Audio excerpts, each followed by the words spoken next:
I always start with a big space or a big installation, and then I reduce it down to a wall or a pedestal piece. I always start big. I have to see the space. For me, it's very important to know the location where I'm going and what's going to happen in that location, because installation art is very dependent on the architecture of the building and also on what kind of environment. Especially with public work, there are so many personalities. I'm not talking about the selection committee, which are mostly like 20 people from different disciplines. I'm talking also about being like students, and I have some stories there, or being on the street, which anything can happen there, and in the weather. So one of the challenges with public art is to keep it safe from the public. That's I forgot the squirrels at Art League, yes. And the squirrels are so happy to chew on cables.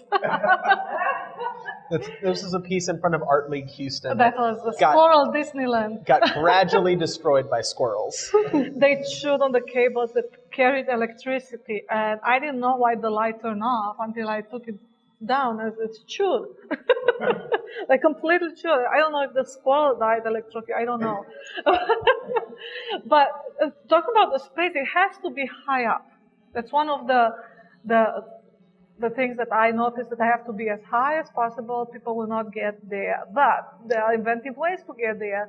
And I did find some gum in it on the one that was in front of Brown Convention Center. I think they throw it up there. So yeah, you can still throw another object, even though you cannot climb there. So that, it's difficult, but and being safe to the public, because everything is suspended. It's very important. But for these projects, there are a lot of people watching and putting stamps to make sure it's not falling. So that's the difficult part of it, because of all the restrictions of what can be done and what cannot be done, and where can be done. It's not right. But I have to say that it's hard to work with so many personalities and trying to please everybody and not being very honest. Like if you want a commission. In terms of dealing with those restrictions, also, your large-scale installations always feel maybe a little more improvised than your smaller sculptures. And even if you go in and have a plan, I could see people, or the people who are in charge, not being able to visualize it, especially since such a large component is light. So in the real world, they have a presence that no proposal, or I know you were talking about a little bit about models that you would make, that it's hard to experience and hard to actually envision one of your installations until you're beneath it or in it. That's correct, because the models usually are miniatures. And the miniatures is exactly what I'm not doing. It's very difficult for me to work small, and also I cannot make miniature lights or miniaturize the whole work to explain how this will look. But it is, because I'm staying in the constraints of public work right now, it's very hard to improvise after everything's been, pay the contractors, putting the hanging system in place. And I'm like, can we just move it over there?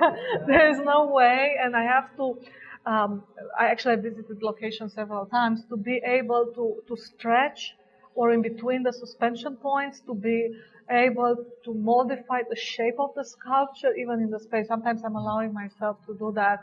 I jumped on some sculptures to be able to modify the shape and be able to control it in their environment. I was like, yeah, I miss maybe that, because I'm moving from scale of the studio to public space, which is a big scale. I do weave in between in the space. I'm kind of like a spider. I'm thinking like, this is my space, and then I start different angles to weave in between walls or things that are allowed, and that allows me more flexibility in how I can arrange things. But I do have to be physically involved. I do work with other people, and I appreciate the help and all of that, but I have to be the one moving it or visualizing what should be there and where it should be. And I'm very difficult to talk to during those times. And, like it's big spaces, even on the street.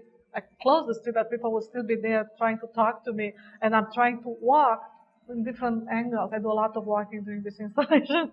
See where it looks good or why it's not looking good there, and what is the flow. There is a big difference. I don't know if you asked me that or not about the being indoor, like the Texas Tech. Yeah, the indoor versus Because outdoor. yeah, it's enclosed by the walls and it feels bigger and it spreads between the walls so that the installation can engulf the viewers more, which is truly installation art. And in front of the Brown Convention Center, when it's on the street and it's open, it is impossible to compete with the architecture of the buildings because I cannot be as the Hilton Hotel or I cannot stretch it as big as the Brown Convention Center. So I become small suddenly. And part of your work is the presence, and the presence is really the exterior radiation of the light. Like if you look around this gallery, you can tell how all of the pieces influence one another and how they interact and how they make the gallery feel full. Like I think you could have half as much work in here and this gallery would still feel full because it wouldn't be white walls. It would have a light presence and your eye is kind of drawn to wherever it is. So no matter what, even you can do really minimal gestures with your work while still having kind of a very full experience. But outdoors, that's lost because there's no walls to bounce around. There's more things to compete with because I think it's easier for your work to compete with architectural features or to compete with other light sources than it is to compete with the sky. Yes, and I was just thinking about when we're talking about how the sculpture and the building interacts on the outdoors. Louise Bourgeois, actually, she had a commission in Chicago with the hands, holding hands. They're very small, they're actual size hands. And she said, I don't want the sculpture to have any point of contention with the building. So she immediately admitted that sculpture is more than architecture and there is no purpose in competing in that direction. But somehow instinctively, because I want to take over a room, and it does take over when I'm in a full environment like here, right? I can take over the room, but outside is what are the limits? The next thing is architecture, basically designing the building to be the artwork or the size of that building, that space, to be, that room. and that's also another conversation, totally different. But it made me aware when I was outside in front of Brown Convention Center, like I'm not sure I'm the most important thing there anymore. That's how it made me feel because in every show, I can steal the show if it's a group show, right? With the light and the artwork. And when I'm making a full room installation, I'm taking over and it's everywhere. And then suddenly it was just, I know it was a big project. It was 147 feet long. It's suspended over the street. And I felt disappointed with it in a way. As an artist, I was like, it's not enough. I want it bigger. I want to grow this. But where can I take it from here? Because that's where I'm allowed to be in this area with all the permits. So that was part of, again, installation art outside, totally different from the indoors. Yeah. I want to also talk a little bit about the color that you use in your work, because looking at some of your earlier work, it was very green heavy. Yes. And that's the color you started off with, right? So this early work, some of it still really has the presence that Adela's work has had throughout her career. But it has a green color, and hearing you say that your early work or your paintings were talking about Chernobyl, it does have this weird Tron meets nuclear explosion feel in the early work. And once you started to incorporate more colors, all of your colors do tend to be really rich and really vibrant. But looking at them as a viewer, I feel that I want to project happiness on them, but the fact that they're so rich and vibrant almost kind of darkens the work a little bit, or gives it a little more of a sinister feel. Sometimes sinister might be a little bit of a reach, but I feel like that really goes along with the topics that you're talking about in terms of technological change. And there's maybe a little bit of foreboding in that conversation, and also environmental change and global warming. Yes. So could you kind of talk about the progression of color and how you've seen that from your point as the artist? Uh, yes, I mean, with the first for the green cyber web, I want to make like literally the statement. It's a green cyber web. That's why I went for the color. It's also one of the strongest colors to be perceived and the most pleasant one. And I overdid it. I'm not sure with the green cyber web. However, for me, color and a lot of color is very important.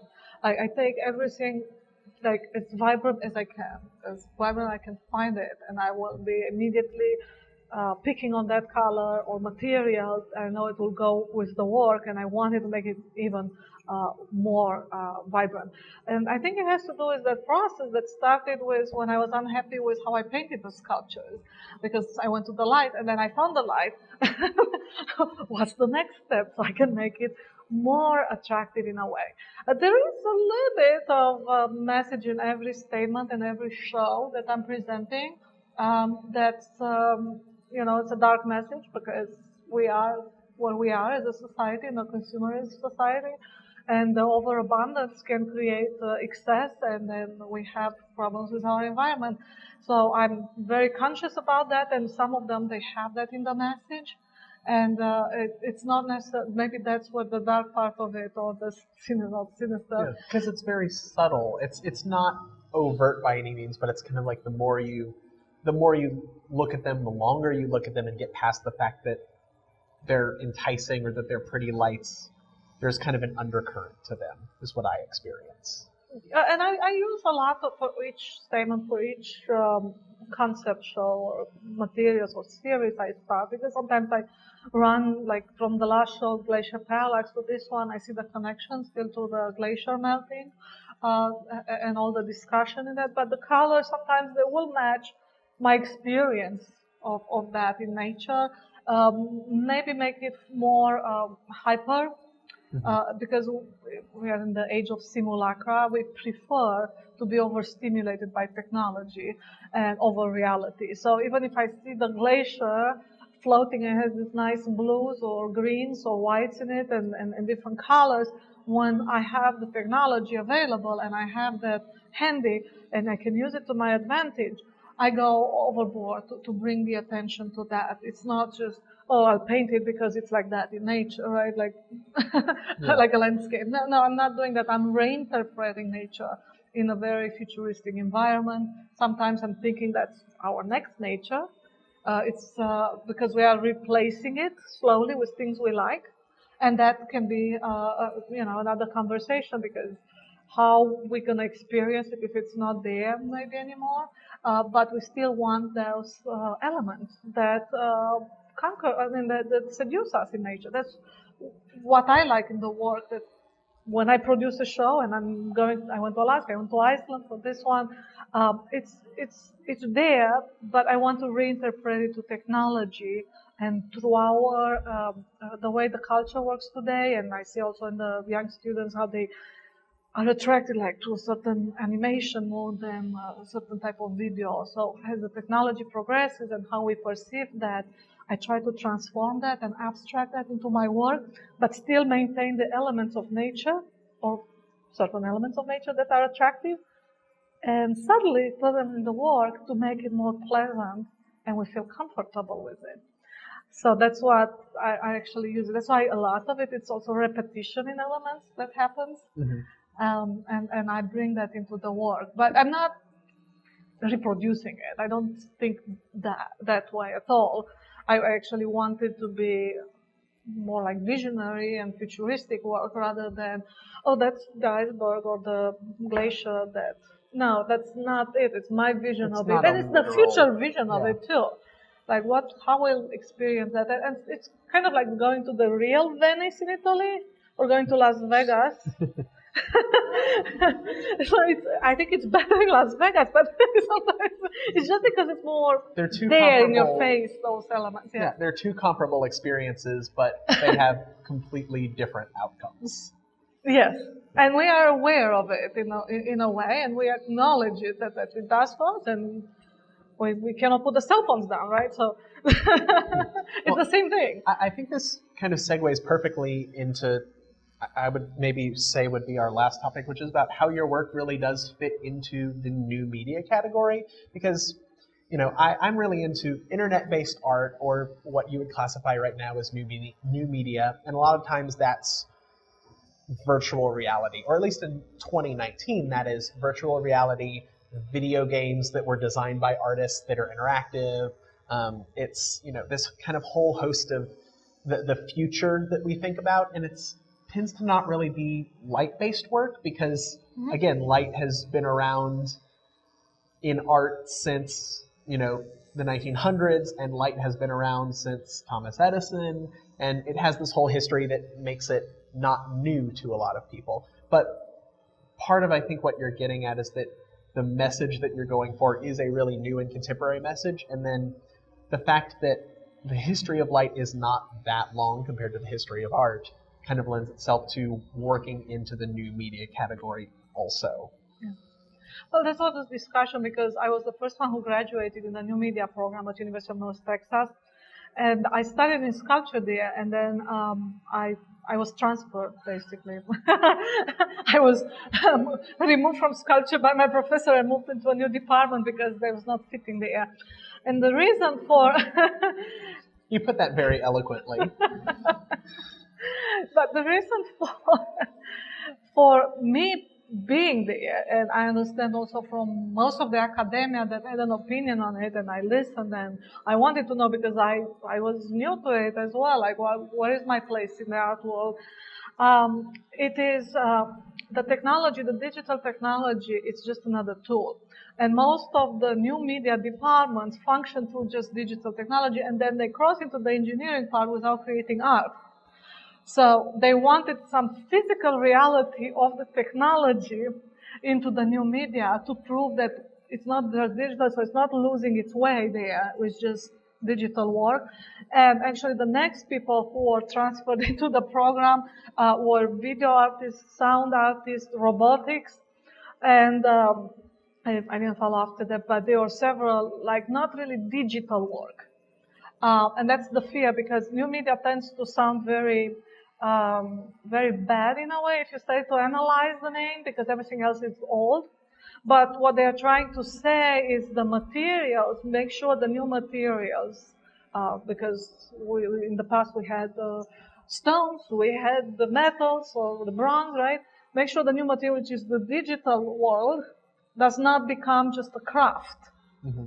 It becomes art. That was the conversation that they were having there, and the perception how to mix more of this into the reality and create more art. However, there is another aspect of the new media, and what makes it new media, it's the location, and the acceptance in the art world. Because a lot of digital work is not yet there, or the museums are collecting it, but not, or they have some videos, but they're not always showing as much as the actual object. So there is a little bit of delay with that in what's new media and acceptance on the market and where it's presented. And I think that's what happened to the light movement as well, being accepted in the art world. Is this art or being on that stage? And I think that's what's happening with the digital new media. They get a little bit less attention sometimes because it's virtual. It's not tangible object that you can put in the...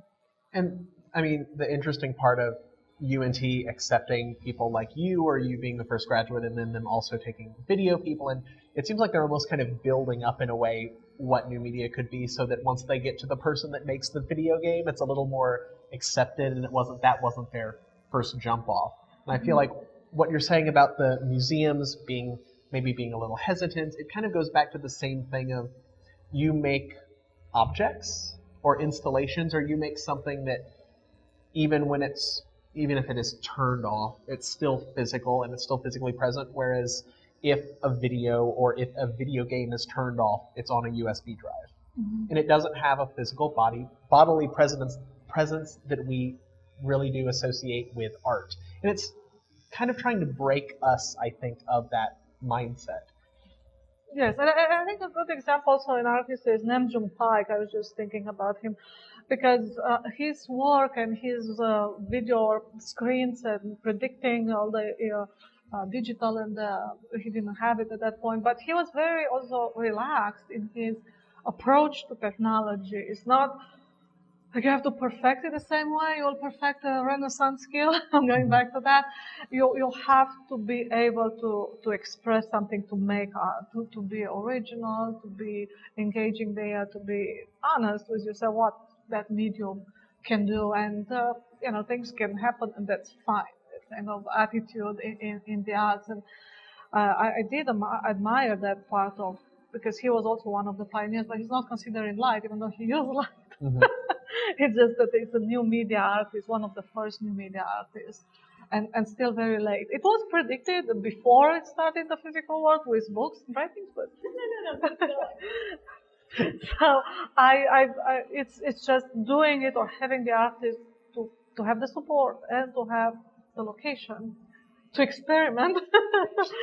I think that will be a good ending, because I always say I'm so glad that Anna is always allowing my ideas to just flourish. And I not allow that beauty. Yes, come on. And grow it and experiment with everything, and that makes it also the new medium more new and more acceptable and accessible. yeah. And accessible. I mean, Yes. Accessible. That it can be don't go somewhere to bounce or something, right? Exactly. And it's not scary at all. I'm just saying it's just plug it in. I think that's a good It ending works. point. It's not scary at all. Anyway, so thank you both. Thank you. tremendously. And if anyone has any questions, the time is not going to be a worry if you would like to change or not. So please, any questions? You have a question? No. Okay, well, think everybody is waiting before the question. We'll both be around, so let's have a drink. Let's have a drink, yes. So for hour now, and you can mingle. Thank you so much. Thank you.